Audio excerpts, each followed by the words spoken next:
333. R.I.P.P. Don P. PhD. Yeah. I said, R.I.P. TV. Tell the homie. Mob Deep Mondays, that's everyday, thoughty. It's all for the community. That's what P showed me. We lost without the unity. Where the fuck is the OGs?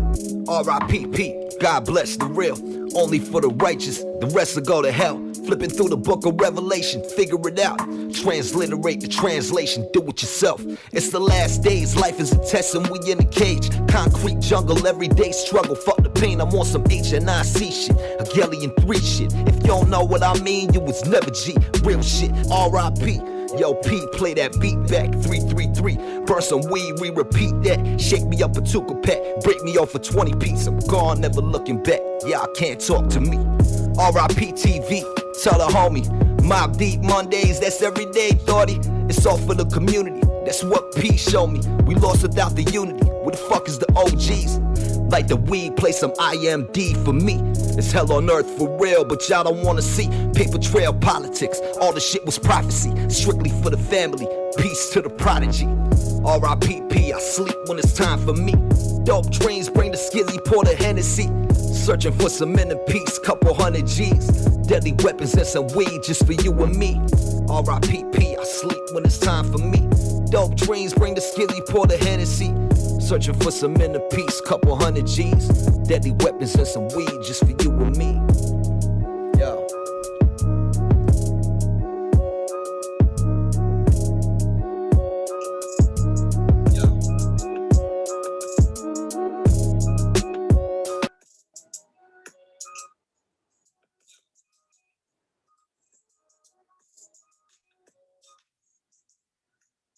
What up, homie? I see you representing.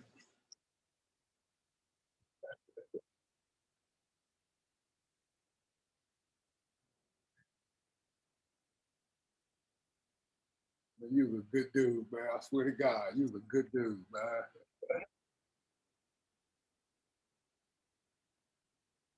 That's what's up. That's what's up.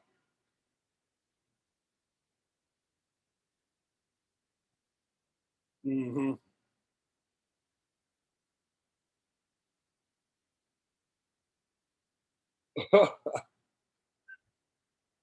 That's what's up.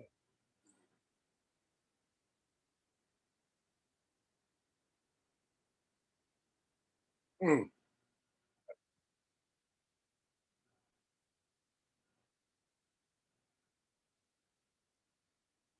Hey, that's what's up. Productive, productive individual.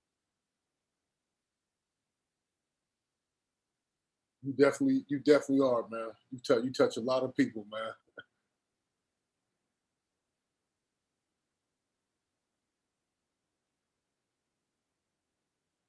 That's that's some chakra beads, man. That's the chakra.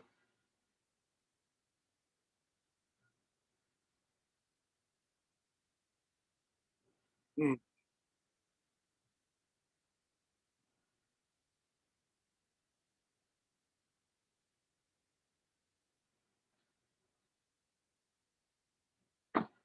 Nice. What up, Perry? Oh, yo, what's good? Oh Couldn't miss shit, this one. shit! My bad, everybody. I had my mic muted for that whole thing. Well, we wasn't talking about football yet, anyway. So now the carry is in the room. Perfect timing. Jesus, Lord have mercy. Do we have a lot to talk about today? Good God, there's no point in even wasting any time. I'm gonna roll this blunt as we get started.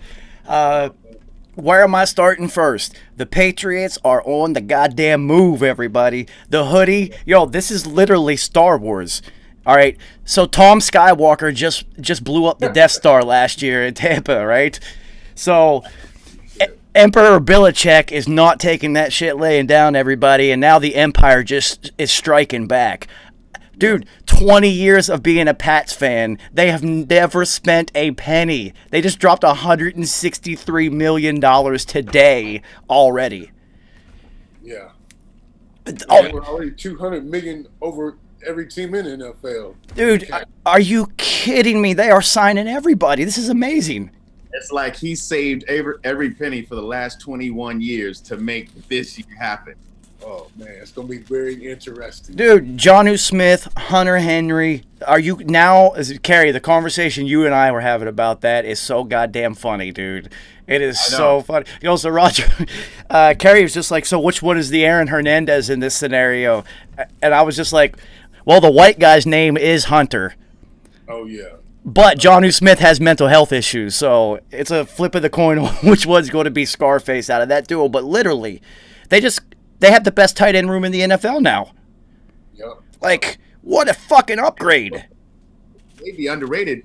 Let's see what Aguilar's going to bring to New England now. Yeah, well, Had a career. I thought he wasn't even going to be in the league. And then he just had a career resurgence, and now he's cashing out. I mean, good for him. He's cashing out, and Kendrick Bourne too. I was about to say, that's the signing. That's underrated. I think he's gonna get in there and do some work. Well, they just went from having no athletes to just loading up on athletes. Yeah, the nose tackle. Guy Talks. That boy is nice. Yeah, no, that nose tackle that they just got, and Matthew Judon as outside linebacker, dude, they are loading up. So you also have to remember with the Pats, the opt-out players are also coming back. So you're adding Hightower and Pat Chung and one of the McCourtneys. So they have radically altered their team. Now the funny thing is, and it's not really funny, they've re-signed Cam to a 1-year deal, but this 1-year deal was easy for them to get out of. And they have already said that this is not them. They're not set on Cam. So they might make a move. But let's give Cam a chance now. Yeah. Now he has time really to dig into the system. Now that he has a little bit more time away from Rona. They saw where the offense had the most success. I mean, Cam basically had to run the rock for them to have success. But then they did find their running back of the future, and then now you have actual players who can get off the line at receiver and catch. So, I mean, it's there for Cam now. And most importantly, you have tight ends. And historically, Cam loves his tight ends, and now he has 2 of them. 2 real studs too. So the only thing, there is some addition by subtraction. They did lose Joe Thuney, but They got the not Trent Brown, but the other dude that was there for a year that left and now came back. Yes, which was big for them. Huge for them because he was an all-pro whenever he was with us.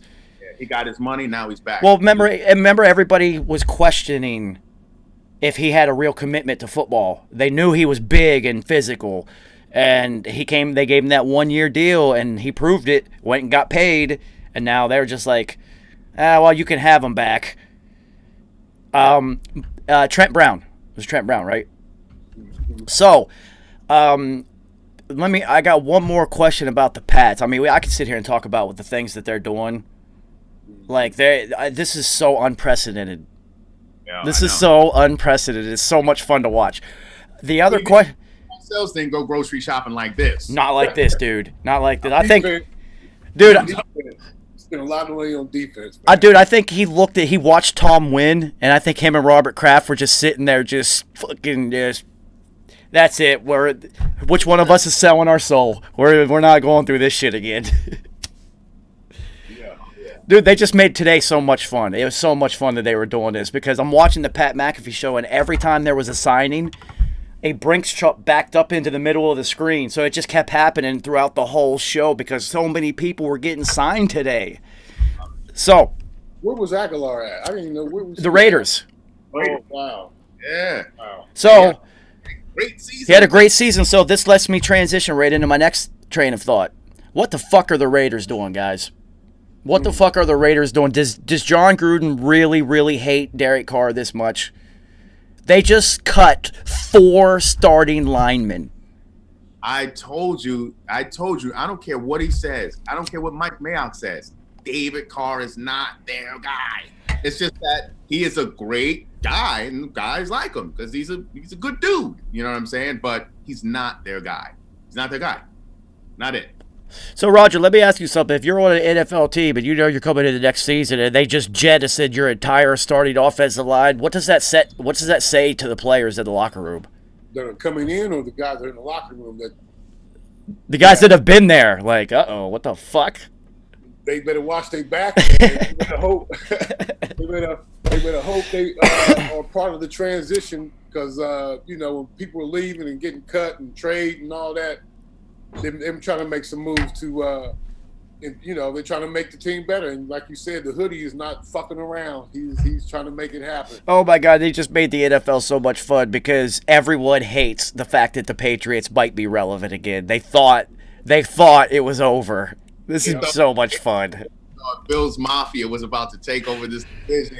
That was going to be either the Bills or Miami, and that's it. Yo, so I'm going to make a Super Bowl prediction for you right now. It's going to be Bucs and Patriots in the Super Bowl because the NFL loves narratives, and they will push that shit till the end. That's the best story possible. All eyes will be on the hoodie versus Tom. And you know what the backstory will be? Mahomes just waiting in the background to rise again. Yeah. So you see how it's written ahead of time, dude. Now, they don't... I try to tell everybody, the players on the field and the coaches do not tank and they do not cheat. There's nobody, creating this narrative on the field. It's impossible. You'll die out there trying to do dumb shit like that. But the ownership and the league itself and that big, long oak table of people in suits, when they talk about shit, they love narratives and selling points. Oh, and let me tell you this. The most important signing of the day, Tyrod Taylor went to the Houston Texans. Yeah, I see. So good for him. Some quarterback is about to blow up. Yeah, somebody's going to be an All-Pro this year. Somebody's going to be an All-Pro. Yeah. Dude, I saw that. I was just like, well, we know what's about to happen there. They're about to have an incredible season. Yeah. So this is the thing that it doesn't make any sense. Roger, maybe you could touch on this because I don't get this one. So the Raiders have one of the most physical offensive lines in football, and they blow the whole thing up. They let Trent Brown walk. He goes back to the Patriots. They get rid of Richie Incognito and Gabe Jackson. Okay, I get it. You need to get under the salary cap, all this shit. Incognito's old. He's probably only had a year left on his deal. I get it. But they also let Rodney Hudson go, all right? He's first-team All-Pro. He has given up 3 sacks in 6 years of football, and they let him go. Wow. So, here's where it gets interesting. If they had kept him, his cap hit was something like $13 million, right? By cutting him, the way his deal was structured, it cost them $2 million more than they would if they would have kept him. So there's not even a financial incentive to cutting this guy. It actually costs them to get rid of him. Because if another team picks him up, they are on the hook for his salary the way his deal is structured. So it costs them $2 million more to cut a first-team Pro Bowler who All-Pro, who's given up 3 fucking sacks in 6 seasons in the NFL. Are you kidding me? So what the fuck is going on in Oakland? Well, that's what you get when you give the coach a 10-year contract. You do what he wants. He's not worried about his jab. So he can completely restructure this team in his own image. And I think that's part of what we're seeing here. I mean, also, guess who left? Trey Hendrickson, their defensive end who was killing it. He left. He was, I mean, in a defense of no names, he was your biggest name. And now he's gone. And so, so fantasy-wise, we could look at that running back to not have a very good year coming up next season. That's for sure. And then you would also look at Darren Waller's numbers to decline a little bit and his impact to decline because they're just not going to be able to get him the fucking ball. You just got rid of the deep threat, too, so who's going to take the top off the defense now? You got Ruggs, but, dude, it's going to be bad. He hates Derek Carr. He hates that kid. So then now we're looking at a scenario where you have to put Mariota in, someone who's more mobile and someone who could, kind of take up for the deficiencies that the line is going to come. Because if you're bringing in new guys, you're going to bring in a lot of new guys, and your line is just not going to be that strong. So you're going to need a quarterback who can move around. But then outside of Waller, who you throwing to? That's what I'm saying, dude. I don't know what he's doing. The fact that it cost them more. So here's the only other side note on that one. If he retires, it's a 0 cap hit. So maybe he was leaning towards retirement. I don't know how many years Hudson's been in the league, but he's been at least 6 years that we know of, because he's only given up 3 sacks in 6 years, and he didn't start right out of college. So you're looking at maybe 8 to 9 years, which I can see linemen being like, yo, my knees are shot. I'm done. Fuck the Raiders. Fuck Gruden. I'm done with this shit. Interesting. But just coming off an all-pro season? I don't know. Especially with the teams out there who need linemen, as we're looking at Green Bay needs some linemen, especially losing Corey Linsley. But the Chiefs, he can go to the Kansas City Chiefs immediately. And immediately help them out. They just salary dumped their linemen too. So there's a couple different places that he could go. The Dolphins are shedding player salaries. You know, it's really weird. So the other weird thing, and I didn't even get to go through all. There were so many fucking moves made today. I just tried to write notes on the big ones, and even then I was just like, yo, it's gonna be a 5-hour fucking show. I'm not doing that today. Jesus Christ. So, the Saints. Did you see the deal that they just gave Taysom Hill? Yeah. Here's the thing though. $140 million. All years voidable. Yeah. So it's team friendly. It's a team friendly contract. So at any time at any moment they can just be like, get rid of him, and there's no hit on them. He's kind of making a gamble on himself taking that deal, because just like the longer I stay, the more I get paid. And Jameis, they only signed Jameis to 1 year, and so it's funny. So they gave Jameis a 1 year prove it year, right?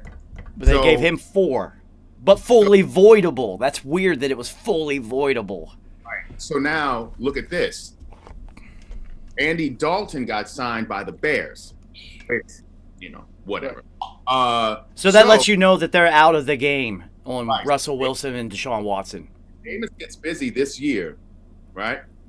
He can either choose to stay, but the Saints would have to pay him, or he could leave and then go get his money elsewhere, which could still be Chicago, because Andy Dalton is not. You're looking at Chicago, Carolina. Washington, because they just signed Fitzmagic, and that's a 1 year rental. Yep.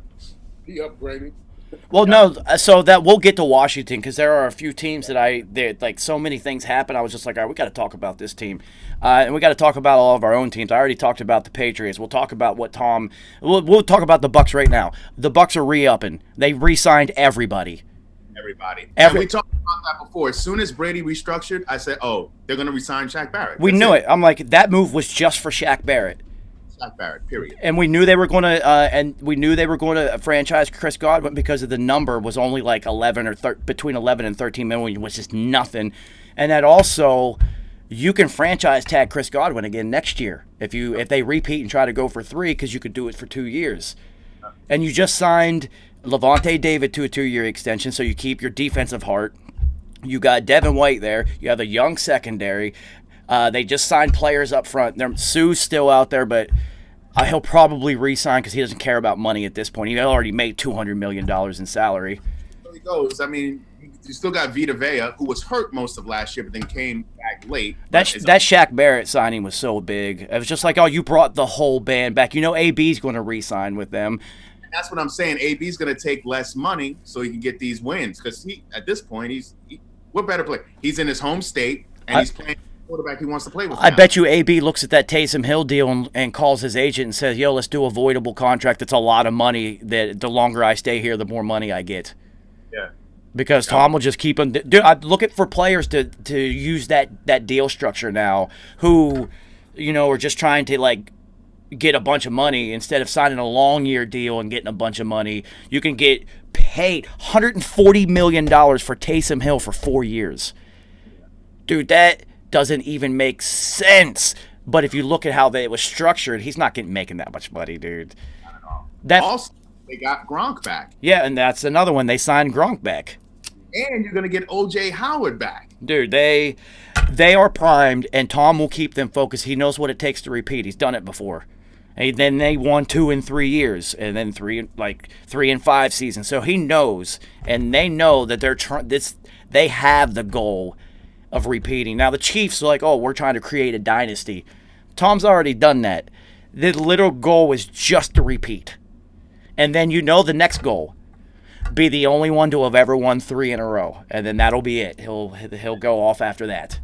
The Chiefs really see. I mean, for all season long, I was saying how terrible the Chiefs outside of Honey Badger was. I said scrap everybody except Honey Badger. Sorry.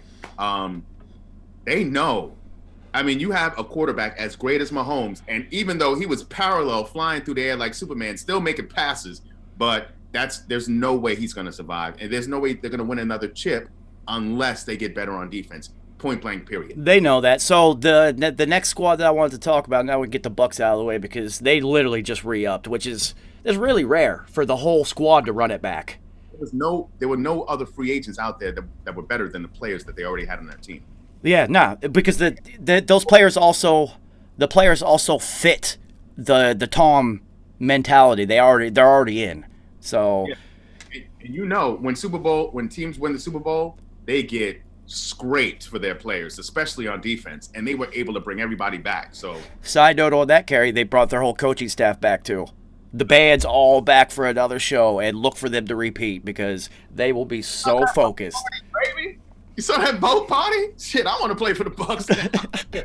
Yeah, can I sign a 1-day contract just for the Super Bowl parade? So the Giants have kept Leonard Williams. That was a big move for you guys. Big building block to continue to build off of. You haven't really made any other moves except signing a random fullback, but you guys are in the Kenny Galladay hunt. Say, we need to be looking at 2 players, Galladay and Trent Williams. Trent Williams would be a huge get to get him back in the division and be a stalwart at left tackle, period. So Trent Williams is the Colts are gunning at Trent Williams. So look what would happen if you put Trent Williams and Nelson side by side. The defensive lineman would end up in the hospital because those are 2 very physical players. They're run for $250 a game. Dude. Easy. So could you imagine those, like if Derrick Henry ended up behind those 2? Oh, you mean like have Emmitt Smith's career? Yeah, but at 230 pounds and faster than Emmett. He's doing like balancing exercises and doing stiff arms while he's on a balance ball. The guy's a freak of nature. But Kenny Galladay, the reason that nobody has signed Kenny Galladay yet because he is going to set the receiver free agent market because he's the best receiver out there supposedly. So he's going to set the number. And at today's salary cap issues, nobody wants to throw out a huge number, Roger, at a wide receiver right now. That's why you saw Corey Davis get signed by the Jets first and Nelson Aguilar because they weren't number one. They weren't going to they couldn't command $20 million, $18 million a season. Exactly. Kenny Galladay could go to a team and be like, yo, I want like 15, 17, 18 million. I want a $150 million deal or something. And he's worth it. Yeah, he was number 1 receiver for that team, wasn't he? Yeah, number 1 receiver, and I don't think it was this year. I think last year he led the NFL in touchdown catches. Oh, okay. So he is proven, but it's when you're that proven, you want a bunch of money, and I think he's holding out for a bigger deal. You know, the Patriots weren't going to pay him that much, but they'll pay Aguilar. So it'll be interesting to see where he goes. So this is going to be a random question, and I might be high, Roger Harper. But, yo, who's your NFL team? Who do you actually root for? I know who you played for, but, like, who's your fandom? I don't have a team no more. When I was growing up, I was a Steelers fan. But when I got to the league, it just left me. That's what I'm saying. I wanted to ask you that. I know we've talked about this before, but I really forgot. I want to, like... It left me, man. I don't have a favorite team no more. I like players, and I watch certain players, and, I don't have a favorite team no more. So, moving on into this season, who's the team that you're going to watch? Well, one team I will watch definitely would be Jacksonville Jaguars. I see he's bringing a bunch of Ohio State guys in. I got a couple guys that are coaching on the team, so I'll be watching them for sure, see how those guys do. They made some big moves today. Yes, they did. We will get to them. Okay, so now Because I kind of like, I want to talk about the Giants because that's Carey's squad. I'm a Patriots fan and a Tom Brady fan, so it's Bucks and Pats for me. And then we all know Nice and his Jets. love-hate relationship with the fucking Jets. And I just didn't know. I'm like, do we talk about the Falcons or the Cowboys? Or who did you grow up watching? This is a little bit confusing because I know, it's like... Steelers fan. So is it weird, while we wait for Carey to get back, is it weird to grow up a fan of a team and then go play for another team? Yeah, it was. It was very different, Played against the Steelers, I couldn't, playing with the Falcons and the Cowboys, it was just different playing against the team I grew up, and I had no feelings about it, That's hilarious. So the first time you played at it had to have been Three River Stadium back then. So the first time you played at Three Rivers, what was it like? I bet you were sitting there like, man, I always dreamed of doing this, but I want to wear that uniform in this dream. This is fucking weird. Yeah, it was definitely like that type of feeling. Now, my father was a Browns fan. That's kind of the team I kind of wanted to play for, just to please my dad one time, But didn't get that opportunity. But it was cool though, just to be there. Well, I mean, I am Tom Brady's #1 fan, so we know where my loyalty lies. But I am a Patriots fan. Over 20 years of fully committed fandom, like actually not bandwagon. I am a fully committed fan. Yeah. But since Tom has left, I'm taking this reprieve from fandom and kind of just watching football for the first time. I'm kind of where you're at. So, I mean, I watched the Browns last year because I wanted to watch their offense play, and it was great. It was great. The running game was awesome. I love Baker Mayfield. Carey knows I've been a Baker fan since he was in college. And I also the Chargers. I love watching Justin Herbert play football, man. That kid is impressive. Yeah, he is good. So it'll be interesting. I won't, we'll have to wait until after the draft to see what moves are made then, and then you'll see what these rosters.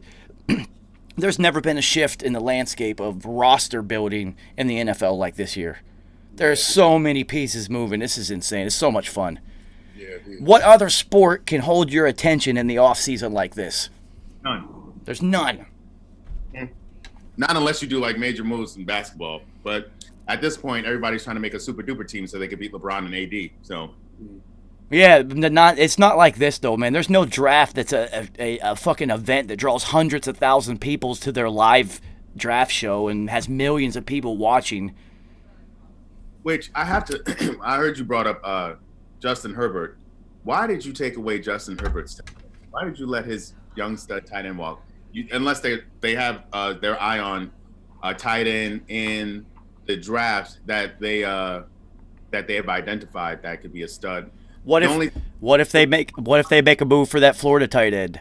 It could, but Herbert has been hurt. That he had an injury history, and so I think maybe that's why they felt he was a little expendable. But well, yeah, he's not a very good. Hunter Henry doesn't block. Also, unless they make a major move up, I don't see the Chargers moving that far up. In order to get that Florida tight end, they're going to have to move up to the top 10.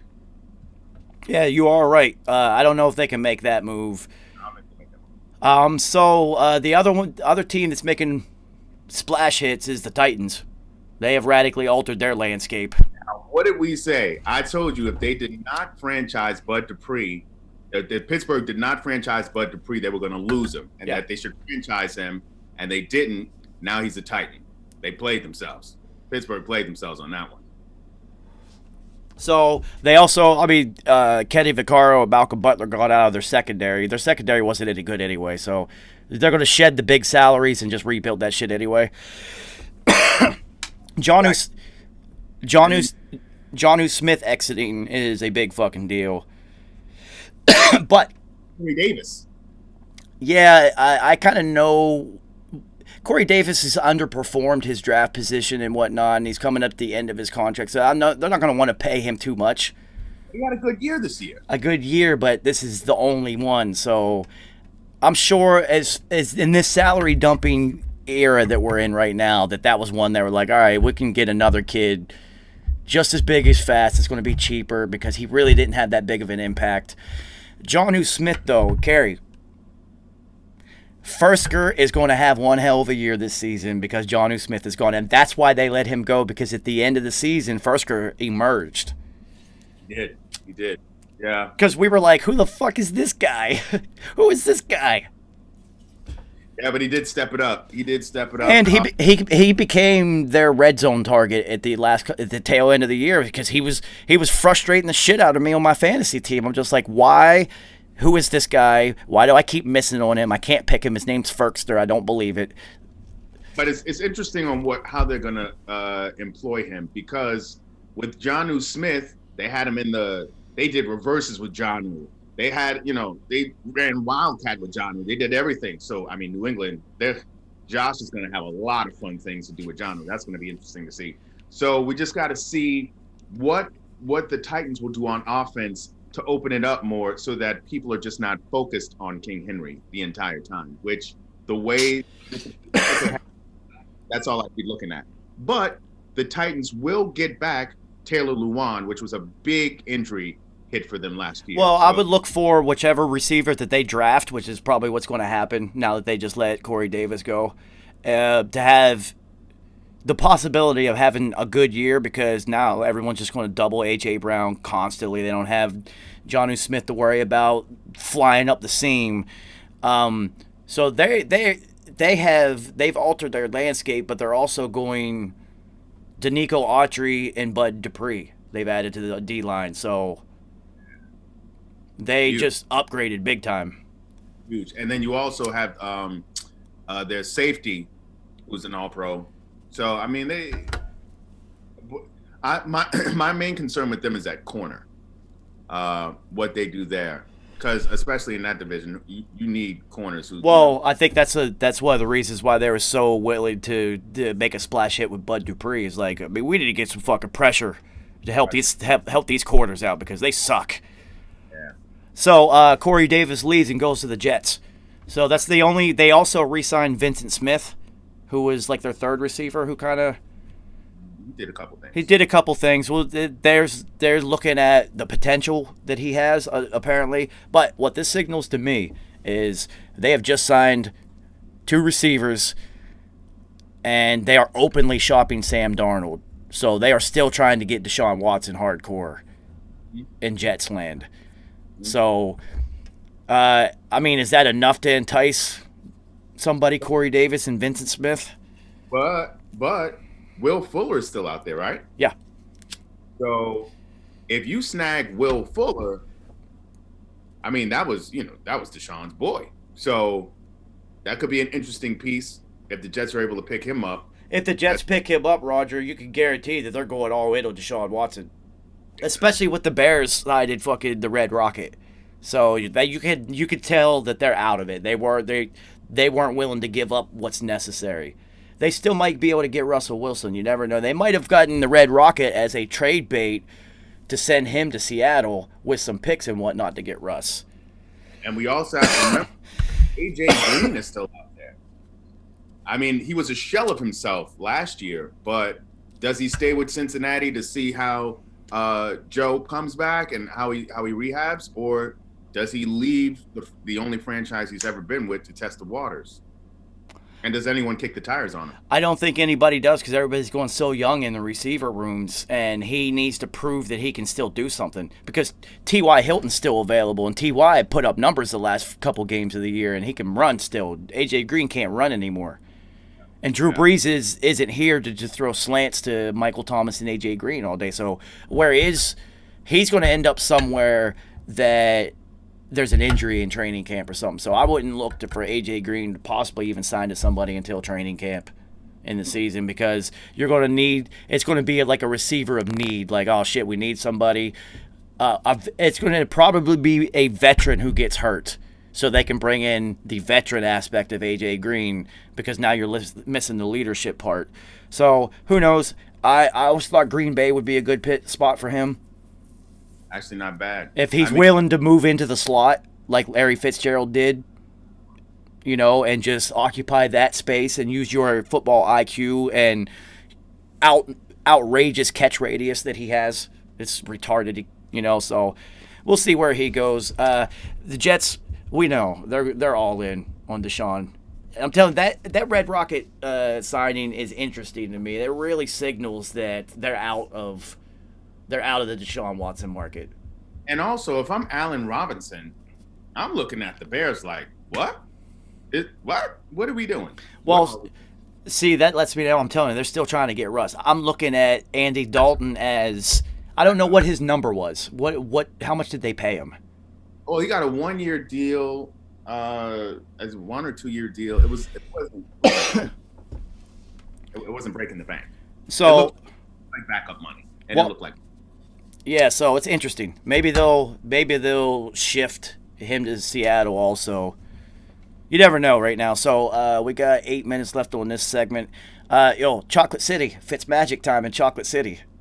Mm-hmm. So this is interesting because you bring in the Mariano Rivera of football to Chocolate City, whose defense is incredible.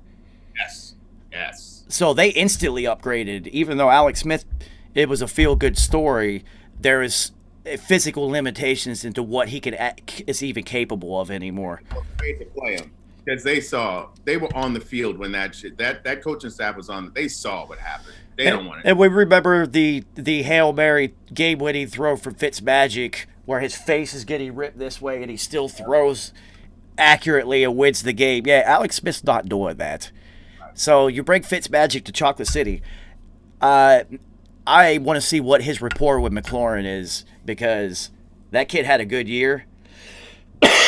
And he can have an even better year now with Fitzmagic there. A really good year too. Logan Thomas at tight end, 6 foot, 5? Yeah. 6. And he was really emerging, especially mid to late season. So the running back, the rookie who's now going into his second year, I expect him to explode. Well, that's the other note that I had is they can build with whatever draft capital they have and not worry about going after a quarterback right now. If you sign Fitzmagic and you have that defense and you know you might make the playoffs again easily because your division sucks, I think they're looking at next year at trying to draft a quarterback. Now, if one lands in their lap, they're going to take it. Like, Aaron Rodgers slid to 21st. Green Bay had Brett Favre and said, we can't pass on this kid. We'll make him sit, whatever. You could see something like that happen. Identified Aaron Rodgers as his quarterback because he had just gone off at GM for Green Bay, and as a GM, when you first enter a team, you want your quarterback, and so that was his quarterback. Yeah, I know, and the fact that he slid all the way down was possibly number 1 pick, and then ended up there was like, wait a minute, what? So a lot of these teams, they're letting these linemen walk, and I think we tend to look at the skill positions more than we do the linemen, especially offensive linemen. But Corey Linsley is an all-pro center. You know what I mean? They did sign Aaron Jones, and Aaron Jones got busy. Aaron Jones ran up. He had a lot of inside runs, and Corey Linsley was leading the way a lot of times. So, and Bakhtari get hurt too. So it's going to be their offensive line was the issue in the playoff stretch, and now you just let a Pro Bowl center low, who's also makes all the calls, and it's the brain of the offensive line. So with all this offensive line turnover, the thing that's blowing my mind about it is offensive line, more than any other unit in football, takes cohesion with your unit mates. You all have to move in unison and be on the same page and have rapport that when the blocking scheme breaks down or their rush scheme is successful, to make adjustments as a unit together. It's really complicated. And it's important that they are together and work together. And there is so much O-line turnover because of the salary cap, because a lot of these O-linemen are getting a lot of fucking money. But like they said, it's the $9 to $15 million players who are all getting cut. It's not the $25, $30 million because it's not the $3-4 million players. It's the guys in the middle that are on the last year of their deals and whatnot. They're just like, get rid of them, fuck it. Which makes what Joe Judge did with the Giants even more interesting. He made sure every offensive lineman played. So we went 10 deep. We went 8 to 10 deep at linemen. Everybody got reps. So if we were to lose some, like we did, we lost Zeitler. So he had, in order to let Zeitler walk, who was one of our better linemen, he had to have confidence in the other linemen who got playing time already to see what they had. So as at first I was I was like, really? But then I remembered, oh, he played every lineman, so we should still be good. You do remember where he came from, right? Browns. Joe Judge. Oh, Joe. Oh, yeah. Dude, that's such a hoodie move. I'm going to get all of them significant play time so that when I have one that's cheaper and can't fill the hole, I'm just going to cut. I don't care if it's Richard Seymour. I don't give a fuck how many Super Bowls we've won. Get out of here. What, you want money? Leave. I don't care. You sell that guy behind you. You may have got 15 sacks. He'll give us 8. We'll give up 5. We'll get 5 more on the other side. We'll figure it out. And Zeitler did get paid. I'm trying to think who he went to. It's skipping my mind right now, but he did. He got paid. He got picked up and he got paid. Yeah, so before we even start another team, I'm just going to close this one and open another one, and we'll break down the Jags and how Urban Meyer has got them living on the edge down there because they're making moves. Urban Meyer's making moves, so we'll be back in 1 minute. All right, let me open up another one. Yo, Flea, what up, homie? Yeah, dude, there's so many free agent moves. This is so retarded. This is like the funnest offseason in the history of the NFL. I'm blaming LeBron.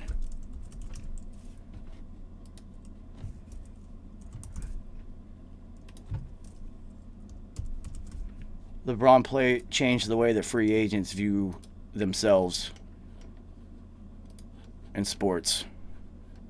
It's nuts. Flea, it's good to have you back on Gray Matter, homie.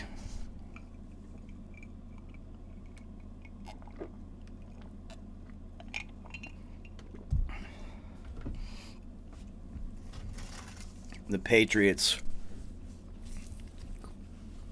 This is so funny that the Patriots are making the moves that they're making.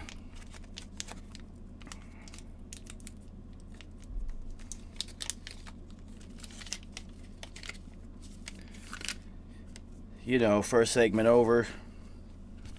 This is our intermediate break, I guess. And so it's time to roll the fuck up.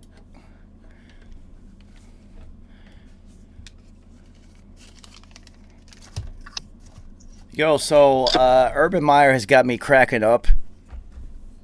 I don't know if you guys have seen what he's been doing. He still thinks he's in college, though, because he's, like, making recruitment videos, and they're hilarious. He says, he said that too many people use the word elite. This is elite, and that's elite. Everything's elite. He said, we're not elite, but we're on the edge. We're going to play on that edge all season long. That's the new thing for the Jags, is they're on that. He's totally pitching it like he's fucking recruiting in college. It's hilarious. Which is the death knell of college coaches going to a pro league. It's not going to work in the NFL. What are you doing? You know what I mean? Stop. You guys. The squad. There's no bed checks. Stop. Enough. You got grown millionaire gladiators with ultra egos and personalities in the room, homie. That shit ain't working. Who are making more money than you are, bro. Yeah, that shit ain't working. But more power to him, man. Yeah. He does have a young squad. He has a younger squad, so it could resonate with the younger players. Well, I've always been an Urban Meyer hater, so fuck Urban Meyer. He too lightweight. He didn't look out for the guys that played there. Yeah. Oh, yeah, you were saying he didn't really look out for the alumni like that, right? Nah, he did not at all. Whack. I said it loudly. Proud. I think that's so short-sighted of a coach to come into a program that has a history, especially like Ohio State, and not have the history be part of it, the lore, because that is a huge selling point. To come in and be like, no, we're doing our own thing. I need to make my own stamp, blah, blah, blah. What are you doing, you idiot? I hate you, Urban Meyer. You would have a coach who would throw a right hook for his players. Woody. Right hook. Hey. You know what I'm saying? And you're not going to let alumni come back? Come on, man. Stop. Yo, the same thing was going on at WVU for a time. Like, before Rich Rod got there, it was just like the coach who was there before him did that whole thing where it's just like, no, we're going to establish our own brand, blah, blah, blah. And then when Rich got there, he was just like, The hell y'all talking about, man? We need all the help we can get. I can't get no 5-star recruits here. This is West Virginia. Shit. And first off, your alumni is the foundation of your fan base. What are you doing? Well, That doesn't even make sense. also, we're talking about college football. Your alumni are the foundation of your fiscal support. They are literally Yeah, absolutely. paying for the stadium, the buildings, everything, man. So If stupid. I'm a running back, and I know Eddie George Robert Smith went to Ohio State, and I have an opportunity to meet them and get mentored by them, and you telling me you're not going to allow them in the building? I'm a receiver. You telling me Joey Galloway can't come mentor me? I'm a corner. You telling me I can't chat it up with Sean Springs? Well, also, you look at yourself and be like, yo, I'm an Ohio State Buckeye or whatever. You tell me when I'm done, I can't come back and be involved? Like, this is, like, I love all this shit, right? So that's one of the reasons that I picked the Art Institute when it was time to go make music. Not only did they embrace the alumni and have like an alumni hall of fame and shit, if you ever went to do anything with your career, they were like did commercials about you and shit, right? But once you graduated from there, you could still go back and use the studios for free. And I was just like, even when you're done, I get to go back and use these rooms. They're just like, yeah, we want you guys back. I was just like, I'm definitely going to this school. Yo, for another year and a half after school, I was going every single night and getting room free studio time. I was just like, I can't believe the alumni aren't in here, let alone the students who actually go to this school. What the fuck is wrong with you kids? So, like, why wouldn't you do that with your alumni players? Yeah. Yeah, he was a prick, man. That is incredible. So let's see what he's got going on down in Jacksonville. He's making some moves. I had some notes, but then Signed Carlos Hyde. Yeah, you're gonna have. Yeah, let me know who they signed. I'm trying to pull my stuff up now. Yeah, I got a little bit busy in the middle of writing notes and shit, man. So there was another signing that I saw that leaped off the page. all right. So the Jets are taking calls on Mosley. Interesting, because he only played like 3-4 games with him before he went down. But when healthy, he's one of the best linebackers in the league. So now, so Linsley went to the Chargers. So Yeah, I didn't know that. I'm just looking at. I for some reason I thought he went to the Chiefs. I'm fucking. No, that's Thuney. Thuney went to the Chiefs, but I'm thinking like, good for Justin Herbert. Yeah, which then signals to me, you got to protect your QB, smart, something that the Bengals should do. Anyway, but also you're bringing in another running back. You have to, because when homie went down, there was no running. Oh, that's the one note that I had that I didn't get to bring about the Chocolate City Bigums. Imagine if that team gets an absolute stud running back, like a real running back, not just like somebody gets you like 1,000 yards, 1,100 yards, but like something like a stud, like Dalvin Cook, Derrick Henry. Well, then what you're talking about in like as a 2-back committee, well, I could see that. But I mean, the running back that they do have, he is really good, but they didn't really figure out how to use him until later in the season. But he is a smaller dude. Yeah, I'm talking like imagine if Derrick Henry was on that team with that defense. He's going there though. Yeah, I know, I get that. But let's see who like a realistic running back who could actually go there right now. Well, Philip Linsley is a free agent. The guy from the Broncos. Oh, but he's like 5'8". He's not no power back. No, I know. I'm just saying his name sticks out because I had a lot of splash plays from that guy on a team that didn't have anything happening for him. You're good. Because he's fast. But yeah, I do. The whole era of big running backs, they just don't really exist anymore. You got to be able to catch the ball and like. Well, I mean, you got Najee Davenport coming out of Alabama, and that's who the Jets should be targeting in the draft. No question. I mean, later. I mean, because I think they should keep Sam Darnold, target Davenport. And you bring in Corey Davis. We say all this, but if they can make a move for Watson, it's going to happen. Right. Well, I mean, if they could do that, sure. But outside of that, I wouldn't draft any of these kids. I'm not drafting another young quarterback to restart. I'm gonna work with the quarterback that I have now, and see what I could do. Because look at what happened with the Rams. As soon as what's his face got his hands on, I'm forgetting his name right now, but it looked like he was a bust. But then he got new coaching, and then they made it to the Super Bowl. Robert Woods. Yeah. Huh? Robert Woods, no? No, I'm talking about the quarterback. Oh, Goff. Yeah. And he looked like a bust. And then, all of a sudden, new coaching regime, all of a sudden... Yeah, but then he looks like he rebusted. Then he rebusted, you know. All right, so the no running game. No running game. Like the Jets don't have a running game. They need a running game. That would help Sam Darnold out tremendously. The Jags have signed Carlos Hyde. Philip Dorsett is down there now. And then Cam Robinson stayed, and then it's a couple other players that don't really matter. But Dorsett doesn't move the needle unless he could. I mean, he has speed, but so far it just hasn't worked out yet for him. I mean, you know, we won a Super Bowl with the guy. We used him in a Super Bowl run. A little bit. But is he a difference maker? No, he's another player that just didn't live up to his draft billing, because he didn't work out in Indy really, and he didn't really work out in New England that well. Right. He's just not having an impact. Right. He contributes, but it's just not like very impactful at all. So.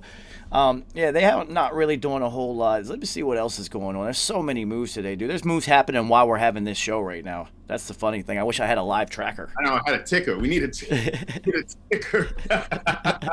We could do real-time analysis on these moves. Malcolm Brown from the Saints went there. Oh, okay. So, well, he went where? To Jaguars. Really? Shaquille Griffin from the Seahawks is signed with the Jags. Wow. And Marvin Jones Jr. has signed with the Jags. I told you Marvin Jones was leaving Detroit. I told you that.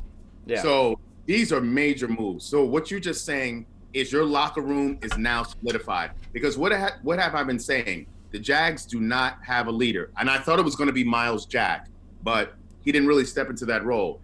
Now, you've now brought 3 different leaders. Okay, so the Malcolm Brown is the Malcolm Brown who went on a Super Bowl run with the Patriots. So that's a big run stuffer up front. He can play. Oh, yeah. He can play. So, yeah, the Jags are making a lot of moves. Jenkins? Wow. Sean Jenkins, the safety. Yeah. I like him. So, you know that the Jags have the benefit, and they are positioning themselves for the salary cap run of the future well, because they're going to draft Lawrence, and we know this. There's a rookie cap. You can get 5 years out of that rookie deal. Yep. By 5 years, you will have crossed into the $250 million salary cap. Yep. So you'll be able to re-sign Lawrence and not have it have a huge cap or change your team landscape on what you're building. So if Urban cannot be a dick and build something solid over the next 3 years, whenever that new salary cap hits, if they have like a good defense and they're making a run and Trevor Lawrence is playing out, that's a destination to go to, because there's no income taxes in Florida. Right. The weather's awesome, and you'll have a young stud at quarterback. If I'm a receiver, I'm going to Jacksonville. And then by then, TB12 will be retired. Yeah, so he'll have the run of Florida. You know what I mean? Yeah, if he pans out the way we all think he will, people will want to go to Jacksonville. What you said, like, no one ever says Jacksonville is the destination. So that'll be really interesting. You know what I mean? Yeah, the next couple of years, if Urban could build it correctly, could be interesting. Now, it would be funny, and it'll be karma because Urban's a dick, is if he builds a solid foundation and they get rid of him, and they bring in somebody else who cleans it up with the Super Bowl run. Or also, Roger Harper likes that one. honestly, he could get rid of himself, because if we remember, he left the game twice because of health issues. Yeah. So, and now we're talking about NFL commitment.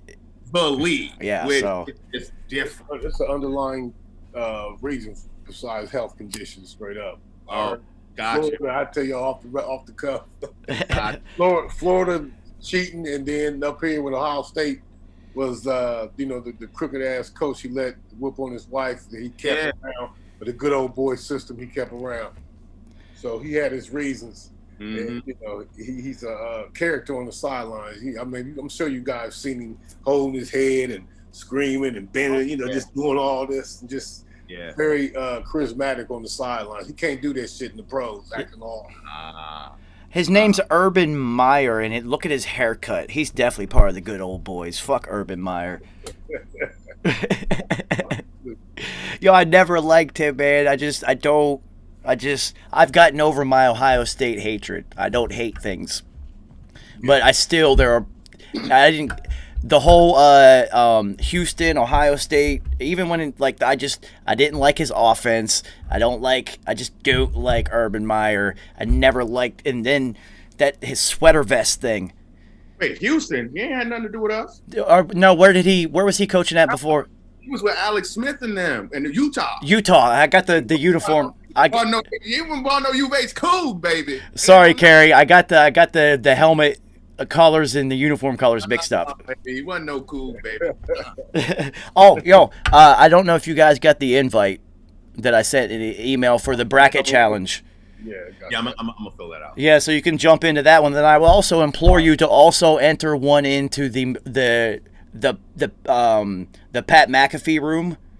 Okay. Because the winner is guaranteed $51,000, and then if they become the biggest contest, it goes up to $75,000. And then if they get 50,000 people in the room, the winner gets $100,000. So he's throwing away a lot of money, and that show gives away a lot of money. So it's free. Just throw one in there. You can use the same entry if you want and throw it right in there. Because, dude, 51,000. Why the fuck not? I'm not giving away no 51,000 in our room. That's for goddamn sure. But I'll figure something out. But yeah, no. And then anybody who watches, if you guys want to, the room is 333 TV Gray Matter. Just go search it, and then it's free. Enter it, and then who knows what the fuck will happen? You might win something. Who knows? My hoodie game is very strong lately. Hoodie. Yeah, hoodies are on deck. Oh, and hat game, right? You got hat game? The hats are on the way, and the shorts, because it's summertime, shorts and t-shirts are on deck. I just got to go do a photo shoot so I can properly put things out, but I just got a whole bunch of shorts done. And then the hats are coming. I just got to find a cheap place because I want starter hats. Oh, old school starter joint? Yeah, I want starter hats. I want blank starter hats, and they're not fucking cheap. So anyway, anything else that the Jags did? No, that's about it. But Shaquille Griffin, and the safety, so they have upgraded massively. Marvin Jones Jr. Trevor Lawrence is coming. Already had a strong receiver room as we talked about all last year. So the rookie running back had a good year. Absolutely, James Robinson. Yep, sure did. So they are building properly. I don't know what their offensive line looks like. They got Cam. Well, outside of that though, or Robinson he got over a G, so they did something. You know what I mean? And the Jags played from behind a lot. So for your running back to still get over 1,000 yards when you're constantly playing from behind, there's something to be said about that. That is very true. I'm gonna have to just jump into some teams and see some important teams, and see what they're doing so far, because there's so much, dude. There was so much stuff I'm literally writing notes and watching things happen, and I just gave up. I was like, I need to eat at some point. I've never seen so much activity. The NFL is notorious for not a lot of moves happening. Our whole fandom and your career, Roger, it's not really a big thing. There was always about stability, knowing the scheme, and cohesion with your team, and rapport with the other receivers, line, whatever unit you're in, whatever, right? That shit is out the fucking window, man. It is just it's Madden. They're playing Madden right now. They're just ultimate team in it.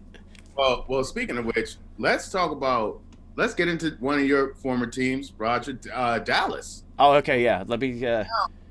Now we're talking. Dak is looking like he's going to be back, healthy, ready to roll. So we know what their deficiencies are. Defense. I mean, which is weird because they have a lot of athletes on defense, but their defensive coordinator was, I'm sorry, Mike Nolan was trash. That was terrible. that was trash. You have all those athletes on that side of the ball, and you can't come up with a scheme to really utilize their abilities like that, where you have Aldon Smith, who's been off from football for 4 years, just balling out on just his raw talent alone after missing 4 years. I mean, you got DeMarcus Lawrence, you got Randy Gregory, you got Jalen Smith, you got Van Der Esch. There's no reason why this defense should not be dominant. And now you're getting back Dak, who is the best quarterback in that division. I mean, everyone wants to give the division to Washington already, but I don't know. If you keep Dak healthy and you get, well, I mean, the offensive line, which was now their best asset, not so much anymore. So it's going to be interesting to see how that plays out and what they do in the draft. All right. So far, I haven't seen them make any free agency moves. Yeah, my computer just caught up to my brain. I'm just pulling up their transactions right now. They signed a long snapper. Yeah, and a full. Nah, they're doing nothing. That's what they needed. Yeah, that's what they needed. They restricted Jerry wants to fill up Jerry. Contract. Zach Martin, Leo Collins. They restructured their contracts. Okay, well, he's a good one. Well, I mean, this is deals for Mark Cooper, DeMarcus Lawrence, and Ezekiel Elliott, restructuring their contracts. They need to. They have to. They were getting too much fucking money. Yeah. You're Armstrong, you gave out a lot of money and didn't want to give none of it to Dak. You hamstrung. They're gonna have to they got studs at receiver. The way their team is comprised right now, in order for them to really make the kind of moves that they need to make, somebody's got to go. All right, yeah, so we'll see. We all hate the fucking Cowboys. No disrespect to your career. Stop it there, Roger, but we hate the Cowboys. Oh, good. I mean, that's one of those teams that if you're not a Cowboys fan, you just hate them. There's no neutrality with them. Fact. Not at all. Fact. It's Jerry Jones' fault. Okay, well, especially anybody in their division. Yeah. So the Packers, oddly quiet during the first day of free agency. That team never does anything. Aaron Rodgers, they just don't give that guy help. I mean, the best thing that they did was re-sign Aaron Jones. I thought that was a good move. But then you lose Corey Linsley. You lose Linsley, and you're not like they just steps back. So I don't. You don't upgrade outside of Devontae Adams and get him just somebody to run with. You don't get a stud tight end. I mean, they got Big Rob Tunyon, but you see the NFL, and you know the Pats are always cutting edge. They're like, all right, we're going to go back to that 2 tight end thing that we used to do, and we're going to rebuild that because nobody could stop that. Right. Yep. Packers, I mean, give Jair Alexander some help on the other side, and definitely get a playmaking linebacker. I mean, thank you for Blake Martinez, Packers. He's killing it with the G's. But you need someone who can, run sideline to sideline and cover these tight ends. So, I mean, you would think that C.J. Mosley being shopped around would be a good fit, but are they going to it's the Packers, are they willing to give up the money that C.J. Mosley might command? Probably not. That would be a great fit. Yes. And also, can you get in a safety? You know what? I would be looking at Patrick Peterson. And I'd say, Patrick, are you willing to move to safety right now? Look at what Charles Woodson did. He was Defensive Player of the Year, went to the Super Bowl when he made this shift to safety because he changed our whole defense. Charles Woodson would have to loosen up his ascot and give Patrick Peterson a call because I don't think Patrick Peterson would want to go do the exact same thing in the same place because you can't create your own legacy. Continue that. It's just like, you're the next Charles Woodson. Can you do what Chuck did? And if you don't win Defensive Player of the Year and lead them to a Super Bowl, it's a failure. I mean, come on. I mean, obviously it's difficult to step into any legend's shoes, but No. Football-wise, it makes a ton of sense. Like, it makes all the sense in the world. It's about that time, bro, to make the switch. There's nothing wrong with that. We had Hall of Fame corners make the switch and then just add to their legacy. Do you know where I would go if I were him, though, if you're going to make the switch? Pittsburgh. Him and Minka? Yeah. Wow. Go play in Pittsburgh. Let them fucking pass rush galore. Let those guys up at the people up in front and do their thing because they're going to. And then just roam freely. You know what? Another spot I was thinking about was maybe Miami. I would love to go. I mean, their quarterback situation is a little shaky right now, but we have to remember a lot of players opted out that are coming back, especially on defense. So I don't know. I would be looking at Miami maybe. Possibly. I mean, I know he's openly stated that he wants to play corner somewhere, but it's just like, I think Chuck should give him a call and be like, nah, homie, you should switch. Good. He should, because he's so good. And then if Rod Woodson also picks up the phone, then you go, how could you not do it then? Like, switch. Stop. You gotta get out of your own way sometimes. Yeah. You know. All right, so the Browns were a team of intrigue last year, and they did make a huge leap. Let me see if they've made any moves. I knew they did sign, they released Adrian Claiborne, but they just signed a safety. Okay, who was it? It just happened. It's not even on their transactions list. It's so new of a signing. Gotcha. Well, the thing that they need to keep intact is that offensive line. You got 2 stud running backs. You get the addition of OBJ just for him coming off of injury. Interesting to see what Higgins is going to do, how they treat him, if he's going to stay in the fold or if he's going to go somewhere and get some money. But on offense, they're pretty straight. I mean, I would look at, they're pretty straight. Njoku may leave. He's been wanting to leave, but I don't know if he'll now stay.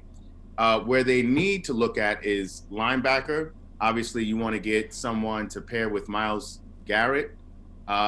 He has to continue to come back and recover from Rona because we saw after it hit him, he just wasn't the same player, and he was on track to be Defensive Player of the Year. Well, they did just sign a D lineman. I saw that today, and they signed the safety from the Rams. And they got to get better at corner. They absolutely must get better. Well, but we got to remember, Delpit was hurt, like their rookie. Denard was in and out. Yeah, so they did have major injuries from the rookie class in the secondary last year. So hopefully they come back. But I still do think they need another corner, like another major, like a really solid corner in that defense to really help them out because they're right there. The division is right there for them. Because I'm looking at Pittsburgh and I'm seeing a 38-year-old Ben with a noodle arm. It's just not. They got to let Ben beat, man. They got to let Ben beat and build up that elbow dexterity again. He gave himself to the Lord and stopped fucking beating, and he lost his zip. They got to let Ben go back to the Banos. Banyo Ben. Yo, they got to have a hashtag and sell T-shirts for the whole season. Just says "Let Ben beat." And then we got to look at Ravens, who, I was a little worried that maybe I know they're looking at Galladay because you got to give Lamar Jackson bigger receivers because they have receivers, but they're all short. They're all midgets. You give him a big receiver, someone with a large catch radius. Now you really help him out because he was overthrowing a lot of those cats, which if it was a taller receiver, they would have made those catches because everybody's doubling Mark Andrews now and taking him away. So you need a big receiver on the outside to really help that out. Yeah, so we'll see. They did lose. Every team has lost except Tampa. Every team has lost something. Tampa was somehow, they all know. They all said, yeah, now we're going to do this again. Fuck it. I'll restructure. You restructure. We all restructure. Who cares? Let's just keep winning. Super Bowl celebration ever. Yeah, let's see how you could top that one, fellas. So the Saints, Drew Brees finally calls it quits. Me and Carrie texted about this one. It was just like, finally, finally. I know he wanted that big send-off. He wanted that big send-off because when you watched him walk off the field, he was like, he waved to like the 4 people who were in the stands or whatever, and then he even stopped it. Yeah. He even stopped in the tunnel and looked back one last time, and it was an empty stadium. There was no fanfare for one of the GOATs, so his ego kept wanting him to come back, but that arm just could not come back. Dude, he couldn't throw it past 15 fucking yards. He also got his entire upper torso crushed. And as a 22-year-old man, that would hurt. As a 42-year-old man, that shit is devastating. Nah, B. He had to hang that up. And you also, I mean, you have Taysom Hill and you have Winston, especially Jameis Winston. Dude, the likeliness of that happening again. Yeah. At one of these moments. Oh yeah. He had to have it up, dude. Absolutely. Oh my God, just one of them. And we want to see Crab Legs eat those W's. Well, all right, so here's the funny thing. Crab Legs is out here throwing 30 touchdowns, winning Heismans, doing all types of crazy shit, and he was blind. Playoff game against his former team. And he was blind. Yeah, he was blind. He said he's never actually been able to see who he's throwing to.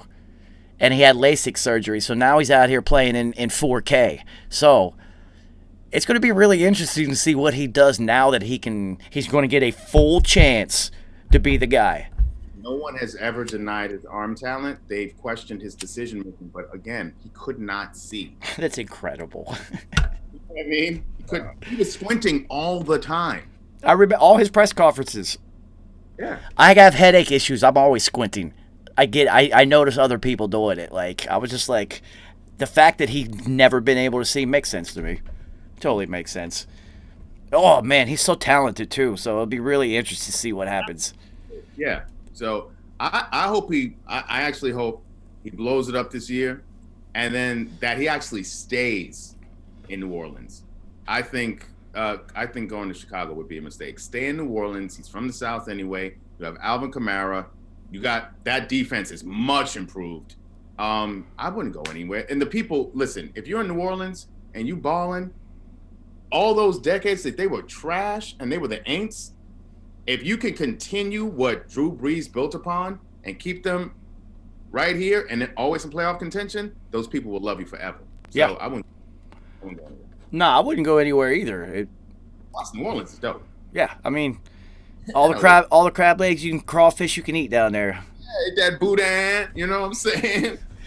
Hell yeah. I mean, realistically, where else could he go if he balls out? You're looking at the same laundry list of teams that we're going to be looking this year. It's going to be the same ones next year, unless the only chip that really is going to move the needle is Deshaun Watson, because I don't care where Jimmy G goes. He's expendable. Wherever he lands at, he's an expendable quarterback at this point in his career.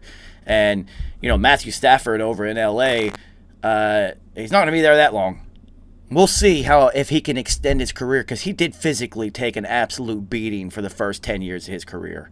Like, absolute physical beating. Multiple broken back, ribs, arms, shoulders, fingers. Tough dude. Tough. Still, which then lands us now on Detroit. And you got Jared Goff there, but then no receivers. Well, they already said, they're rebuilding from the ground up, so Jared Goff was more of a salary move. They're going to end up dumping him next year when it doesn't hurt their cap so much.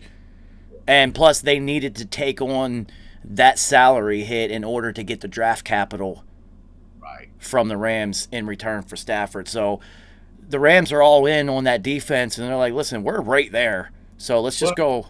Lions did re-sign Romeo Okwara, who used to be with the G's, who I'll be honest, I was a little upset when the G's let him go, because I saw his potential as a pass rusher, and now they also have his younger brother, Julius Okwara. So I think on defense, they're going to be more, they're going to ball. I think but offense is just not, offense just won't meet. They just won't meet up. So you'll have some defensive players on the Lions who will put up some numbers, but I mean, outside of DeAndre Swift and T.J. Hawkinson, Well, now that you don't have Matt Stafford and then those two receivers to throw to, DeAndre Swift numbers are going to go down.